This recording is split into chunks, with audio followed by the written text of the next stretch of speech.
तो फिल्म की शुरुआत में हमें तकरीबन तबाह हुई दुनिया को दिखाया जाता है और एक न्यूज़ रिपोर्ट से हमें पता चलता है कि आज से 10 साल पहले इस दुनिया में भयानक ज़ॉम्बी वायरस फैला था। ये कोई छोटी मोटी बीमारी नहीं थी, बल्कि जिंदा इंसानों और मुर्दा लाशों के बीच एक बहुत बड़ी जंग थी जो पूरी दुनिया में चल रही थी। ज़ॉम्बीज़ और इंसानों की इस जंग में करीब 2 मिलियन लोग मारे गए। जो लोग मरते वो ज़ॉम्बी में बदल जाते और ऐसे दुनिया इंसानों के बजाय ज़ॉम्बीज़ से भरने लगी और इंसानियत खत्म होने पर आ गई। इस जंग को जीतने के लिए फिर गवर्नमेंट को एक बहुत ही खतरनाक फैसला लेना पड़ा। इन लोगों ने प्लान किया कि ये लोग हर उस जगह को बॉम्ब्स के जरिए तबाह कर देंगे जहाँ पर ज्यादा इन्फेक्टेड लोग हैं। ज़ॉम्बीज़ तो खत्म हो गए, पर बुरी बात ये थी कि इन जगहों पर मौजूद सर्वाइवर्स भी मारे गए थे।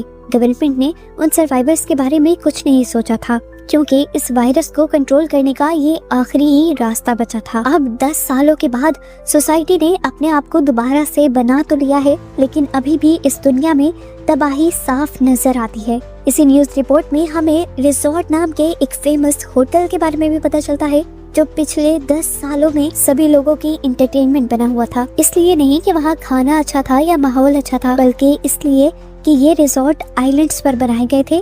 उन आइलैंड्स पर जहाँ पर अभी भी ज़ॉम्बीज़ मौजूद थे। लोगों के अंदर एक नया शौक पैदा हो गया था ज़ॉम्बीज़ को शिकार करने का। द रिजॉर्ट नाम के ये होटल्स बहुत ही सिक्योरिटी के साथ अपने गेस्ट को रिजॉर्ट के अंदर लेकर जाते थे और फिर उन्हें अपने ही साथ ज़ॉम्बीज़ की शिकार पर भी ले जाते थे। ज़ॉम्बीज़ के शिकार करने को इन लोगों ने थेरेपी का नाम दे दिया था। उनका मानना था कि वो लोग जो अपनी फैमिली से बिछड़ने के गम में हैं, वो आकर इन ज़ॉम्बीज़ से अपना बदला ले सकते हैं और अपने गुस्से की आग को कम कर सकते हैं। इस न्यूज़ रिपोर्ट में द रिजॉर्ट का बताने का मकसद ये नहीं था कि लोग रिजॉर्ट में जाना शुरू कर दें, बल्कि न्यूज़ रिपोर्ट बताती है कि रिजॉर्ट नाम के वो होटल ही दोबारा से ज़ॉम्बीज़ के इस खतरे को दुनिया पर फैला चुकी है।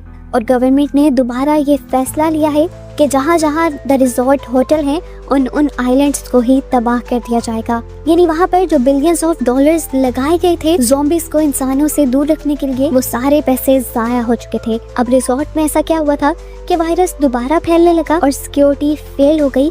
ये दिखाने के लिए सीन्स कुछ दिन फ्लैशबैक में चले जाते हैं। हमें मेलानी और उसके फ्रेंड को दिखाया जाता है। पता चलता है कि मेलानी उस पुरानी जंग की वजह से गहरे सदमे में है। उसको साइकोलॉजिकल इश्यूज हैं, क्योंकि उसने अपने फादर को ही ज़ॉम्बी बनते देखा था और आज भी वो सीन उसकी आंखों के सामने घूमता है और उसे डिस्टर्ब करता है। इसी वजह से वो जिंदगी को नॉर्मल करने के लिए बहुत ही ज्यादा स्ट्रगल कर रही है। उसकी इसी स्ट्रगल को देखते हुए लोगों ने उसे रिजॉर्ट के बारे में बताया और कहा कि तुम्हें वहाँ जाना चाहिए, शायद ज़ॉम्बीज़ को मारने के बाद तुम्हें तुम्हारे ट्रॉमा से लड़ने के लिए कुछ मदद मिल जाए। इसीलिए वो अपने फ्रेंड और उसके कुछ दोस्तों को भी अपने साथ चलने के लिए मना लेती है। रिजॉर्ट की तरफ सफर करते हुए मेलानी 2 लड़कों से भी मिलती है।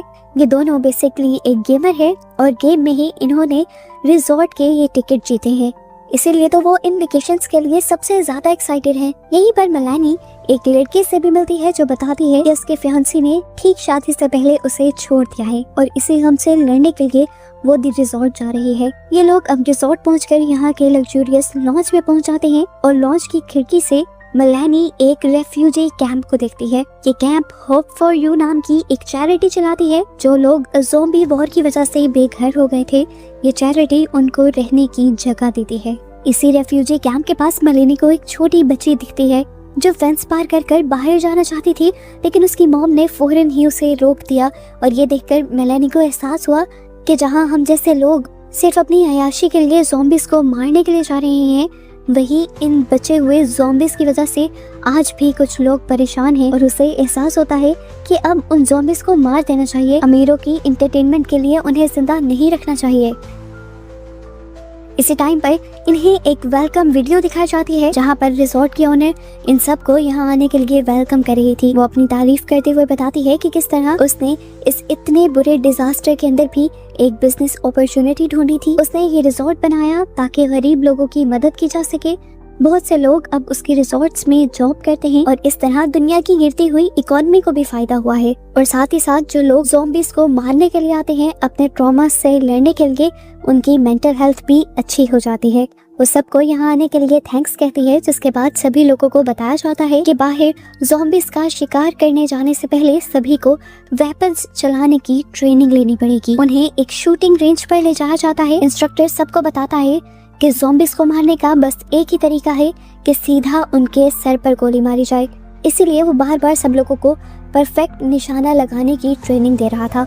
यहाँ पर सभी काफी अच्छा परफॉर्म करते हैं, लेकिन मेलिनी एक भी मर्तबा ट्रिगर नहीं दबा पाती, क्योंकि उसे बार बार अपने डैड की याद आ रही थी और वो सोचती है कि क्या उसने यहाँ आकर कोई गलत फैसला तो नहीं कर लिया। उस रात यहाँ पर एक वेलकम पार्टी भी होती है।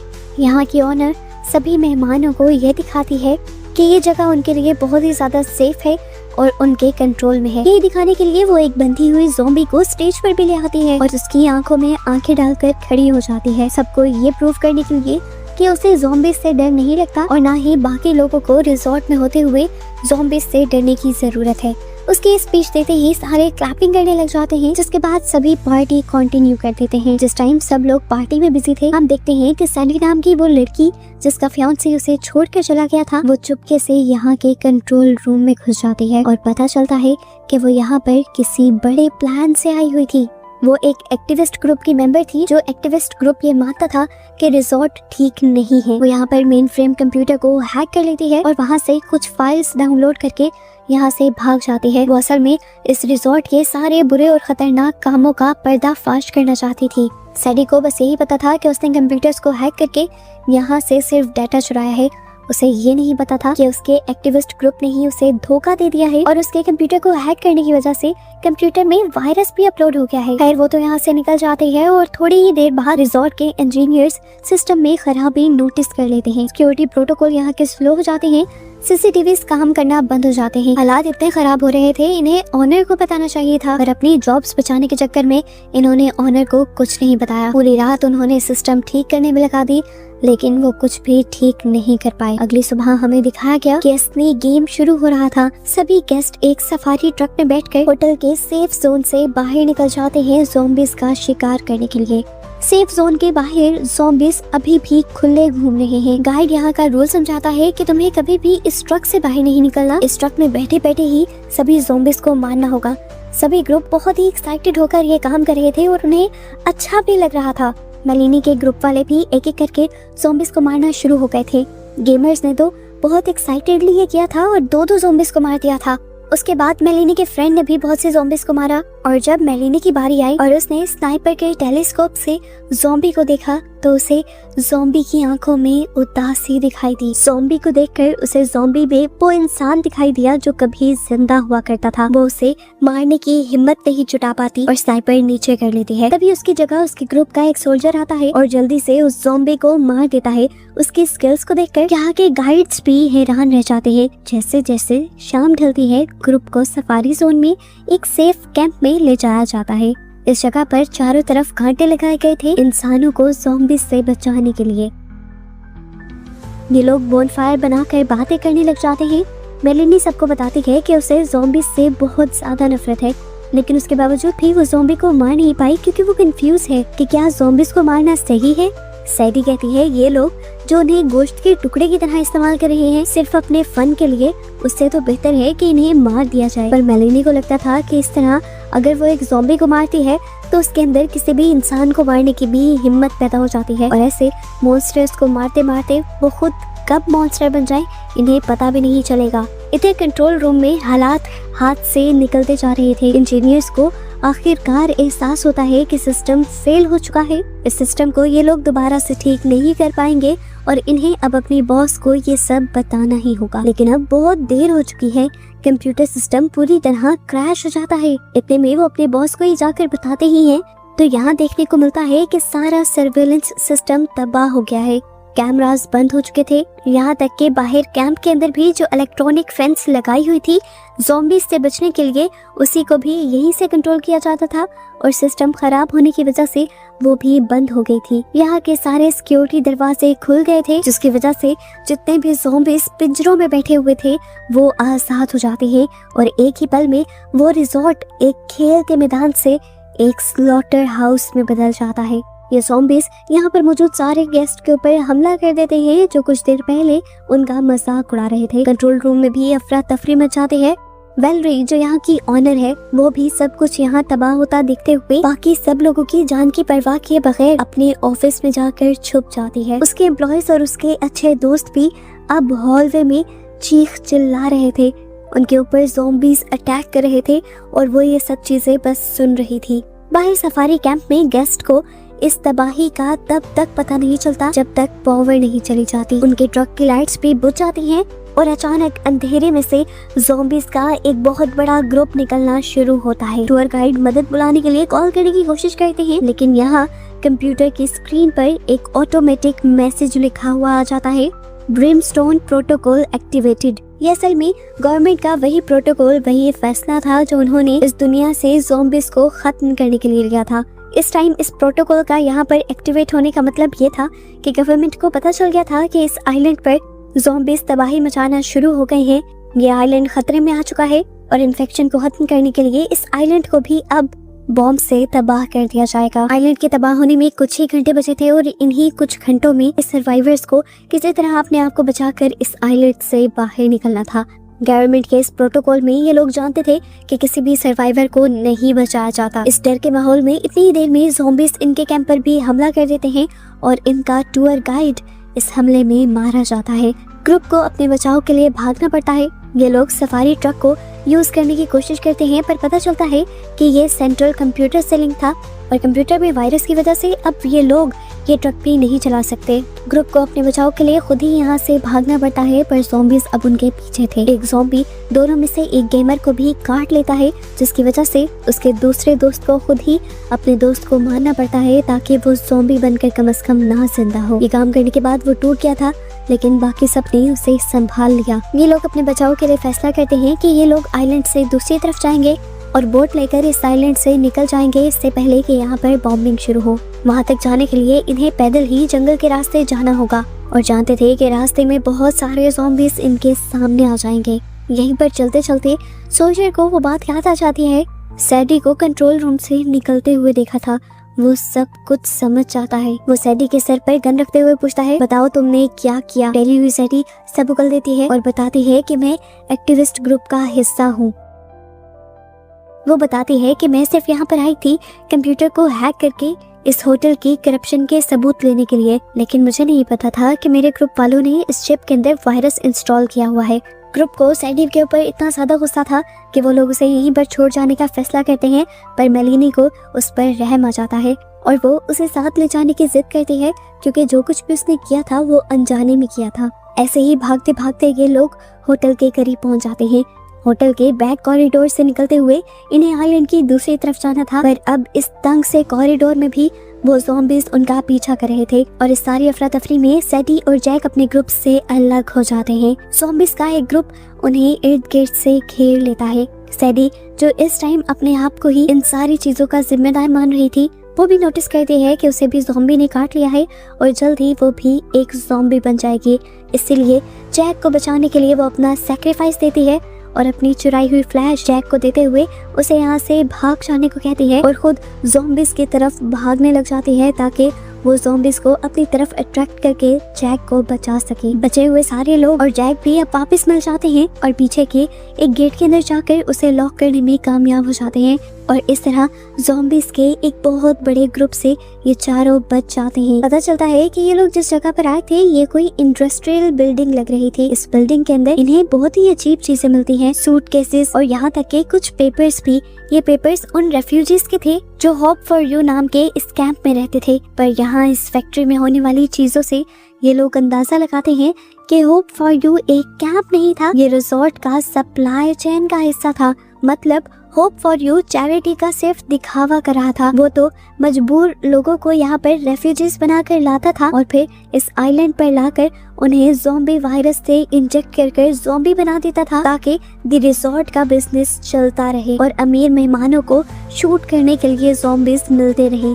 यहाँ पर जितने भी ज़ॉम्बीज मौजूद थे ये उस टाइम के नहीं थे जब ज़ॉम्बी वायरस फैला था। अब के ज़ॉम्बीज तो बेचारे मासूम इंसानों का शिकार करके बनाए गए थे। ये चीजें मेलिनी को अंदर तक तोड़ देती है। वो समझ आती है कि असली शैतान ये ज़ॉम्बीज़ नहीं हैं बल्कि इंसान ही हैं। अभी ज़्यादा सोचने का वक्त नहीं था। ज़ॉम्बीज़ का एक ग्रुप दोबारा दो तरफ से इनके पीछे पड़ चुका था।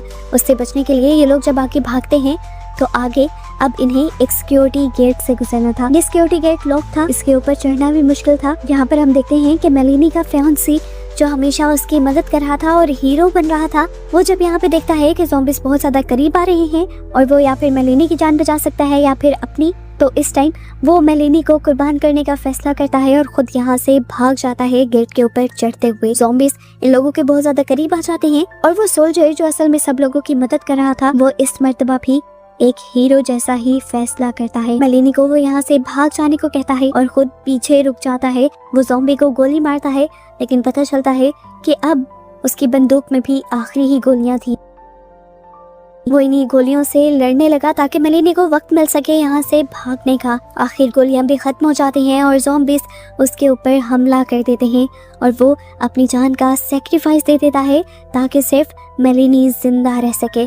मेलिनी किसी तरह छत पर पहुंच जाती है अपने फियांसे का पीछा करते हुए, जिसके बाद ये दोनों वापस रिजॉर्ट एरिया में निकल आते हैं। अभी भी उसका फियांसे आगे आगे भाग रहा था और कुछ दूर जाने पर जब दोबारा मेलिनी उसके करीब पहुंचती है तो देखती है कि उसके फियांसे को भी आखिर ज़ॉम्बी ने काट ही लिया था। वो जितना भी मौत से भागता, मौत ने उसे पकड़ ही लिया। मेलिनी उसे देखकर इमोशनल हो जाती है। वो ये जानती थी कि अभी इसी इंसान ने उसे पीछे मरने के लिए छोड़ा था, लेकिन उसके बावजूद वो उससे नफरत नहीं करती और ना ही गुस्से में उसे गोली मारती है, बल्कि अपनी गन उसके पास रख जाती है ताकि वो अपने आप को खत्म कर सके और ज़ॉम्बी बनने से बचा सके। जिसके बाद मेलिनी यहाँ से भागते हुए कंट्रोल रूम में पहुंच जाती है, जहाँ पर उसे वैलेरी मिल जाती है। वैलेरी इस टाइम यहाँ पर सभी सबूत मिटाने की कोशिश कर रही थी। जो बुरे काम उसने किए थे वो सारे कामों को मिटाना चाहती थी। मेलिनी को इस टाइम गुस्सा आ गया था। वो वैलेरी पर चिल्लाने लगी कि कैसे इंसान हो तुम इंसान नहीं शैतान हो।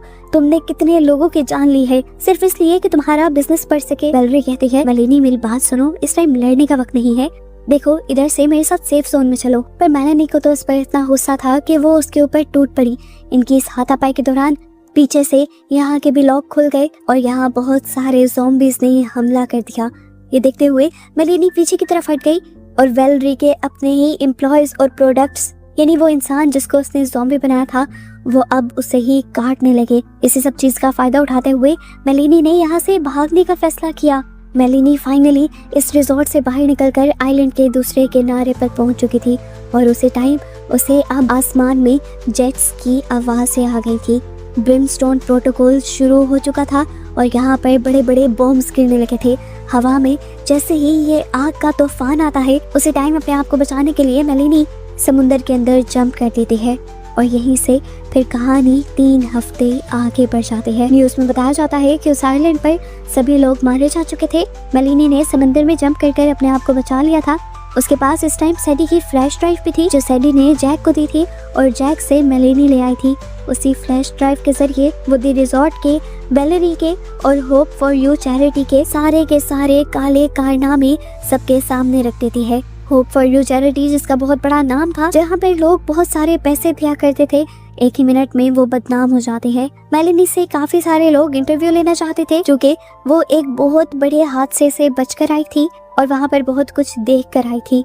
लेकिन मेलिनी कोई भी इंटरव्यू नहीं देती, बस एक बात सब लोगों से कह देते हैं कि हम इंसान इन ज़ॉम्बीज़ से ज्यादा बड़े शैतान हैं। मूवी के पोस्ट क्रेडिट सीन में हमें दिखाया जाता है कि उस आइलैंड पर ब्रिमस्टोन प्रोटोकॉल के बावजूद भी कुछ ज़ॉम्बीज़ बच गए थे, जो समुद्र के जरिए तैरते हुए अब मेन लाइन पर आ चुके थे और उन्होंने सर्वाइवर्स पर हमला करना शुरू भी कर दिया था। और इस चीज से हम अंदाजा कर पाते हैं कि जिस ज़ॉम्बी वायरस को खत्म करने के लिए गवर्नमेंट ने बड़े बड़े फैसले लिए थे, बहुत बड़ी बड़ी कुर्बानियां दी थी, वो ज़ॉम्बी वायरस दोबारा इस दुनिया को तबाह करने वाला था। और बस इसी सब को दिखाते हुए ये मूवी यहाँ खत्म हो जाती है।